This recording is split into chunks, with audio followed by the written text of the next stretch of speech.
Okay, so it's time to talk about the truth with Bitcoin right now and if a Bitcoin crash is actually going to happen because we have a ton of different conflicting information out there right now talking about where Bitcoin is, where it's going.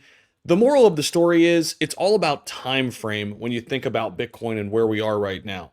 And in this video, I want to be realistic. I want to give you guys some good hardcore data so all of us are as prepared as we can be for these next 6 to 8 months and even beyond that as we look to see some of the bigger gains happen after the Bitcoin halving, which, by the way, less than 100 days away right now, scheduled for sometime in April of this year. So if you guys like the sounds of that, go ahead and click that thumbs up for us, push us up in the old algorithm, because we have a lot to get to in this video. So make sure you stick around until the end. And we're going to talk about this Bitcoin crash, what exactly a quote unquote crash could look like for Bitcoin, give you guys some different opinions on that, and talk about, again, the truth about Bitcoin historically, what we know about Bitcoin to be true. And in this video, we're going to highlight everything you need to know. So here we go. Let's start right over here, over on CoinMarketCap today. Now, one good thing that really sticks out to me right now is the Fear and Greed Index at 59. We're coming back to that neutral zone, which I really like. Bitcoin is down 6+% in the last week, down another 1.5% in the last 24 hours. Bitcoin's price at 42,100. We did dip all the way down to 41,000 and some change yesterday. I do think we're going to go ahead and retest that again. If we break this next barrier at 41,700, 41,600, I do think we're going to see a Bitcoin price dip below 40,000. I thought we'd see it actually by the end of 2023. It never came. My theory on that personally is that people just kind of held their positions because they knew the Bitcoin ETFs were possibly going to get approved in January. And now we do kind of have somewhat of a buy the rumor, sell the news event happening. Keep in mind, Bitcoin went all the way up to about 49,000 right here, back on the 11th of January, just to dip all the way down now to 41 and some change yesterday.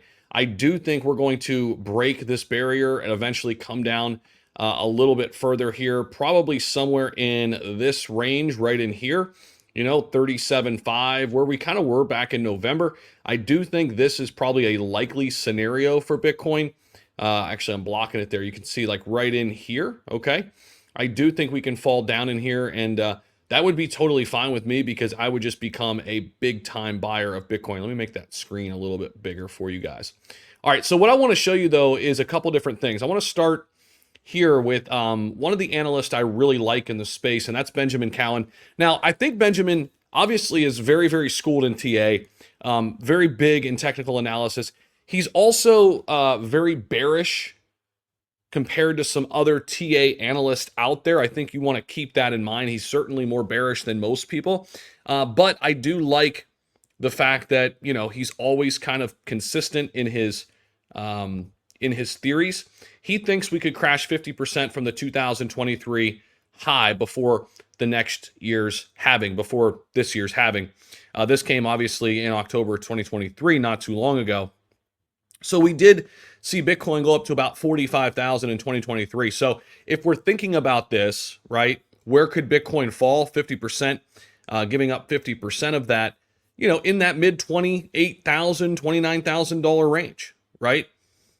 So, he thinks it potentially could go even lower. The analyst doesn't specifically predict such a collapse. A 50% drop from Bitcoin's last high would place it near 15,000. He said, look, last cycle, what we always see, everyone talks about the Bitcoin halving. I've seen this for the last several cycles. Everyone talks about it. And what normally happens is Bitcoin halves in price before the halving. And then people are like, oh, well, that's what the halving meant. Last cycle, the drop into the pandemic, we still dropped 50% even before that occurred. That was still a 50% drop. And this drop started in the summer.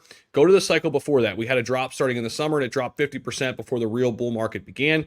So I still look at it as some people say, well, it's not dropping today. How do we know it's not? How do we know that this isn't just a lower high and that this is still part of a 50% drop? It could be. Now, for all of that said, if we take a look at the Bitcoin chart the last 5 years, I want to show you this, okay?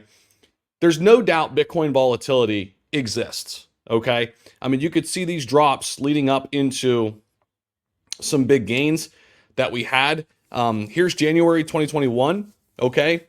This was directly after the, somewhat after the halving, where we saw a huge burst.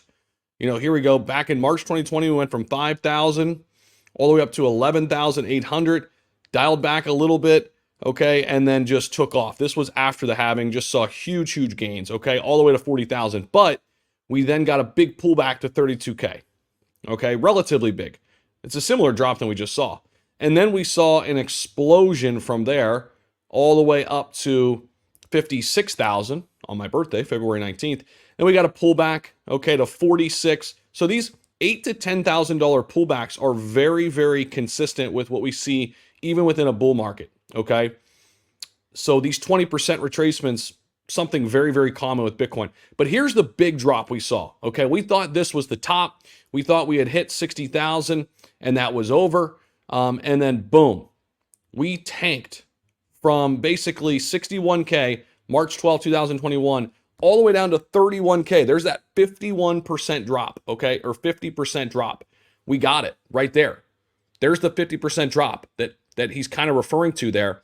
And then all of a sudden, the bigger bull run happened, and we saw Bitcoin top out almost close to 70,000 in its run up all the way in the fall of 2021. And then we started falling for good as the bear market set in. So the idea that a 50% retracement, I think from, current levels around here, like, back to like 25K, back to 20K, 20 to 25K, it could certainly happen, right?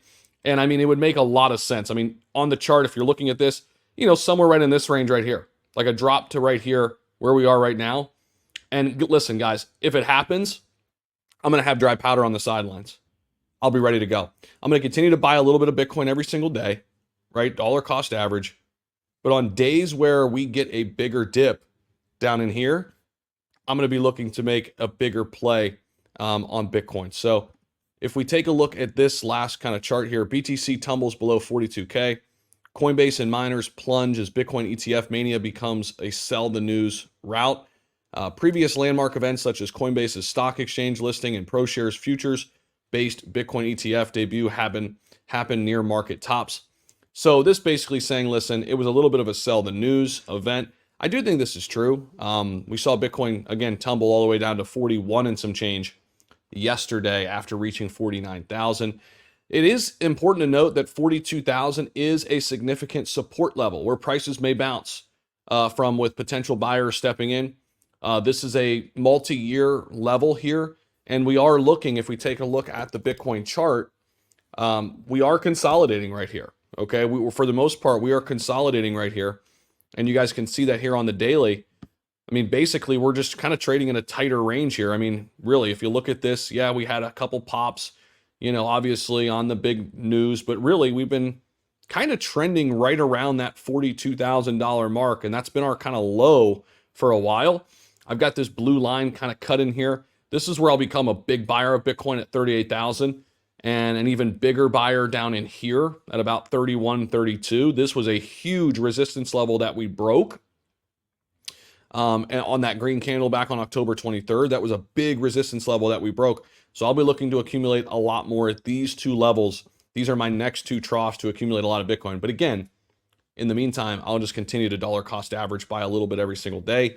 But if and when we do see a significant drop to these levels, I'll become a really big buyer of Bitcoin down there again at 38,000 and 32,000. So that's what I've got for you guys. And hopefully this gives you guys a nice, understanding of where we are. Everybody's kind of freaking out, I think. Is the Bitcoin crash happening? Depends what your definition of a crash is. I look at this as more of a correction and a big opportunity if it were to happen. And I think this is just the truth. I mean, just looking at historically where we've been, a 50% correction could be in the cards before we go extremely higher, right? As the Bitcoin halving nears here this year. So keep that in mind. We'll be watching this very closely. Appreciate you guys as always, and we'll see you in the next one.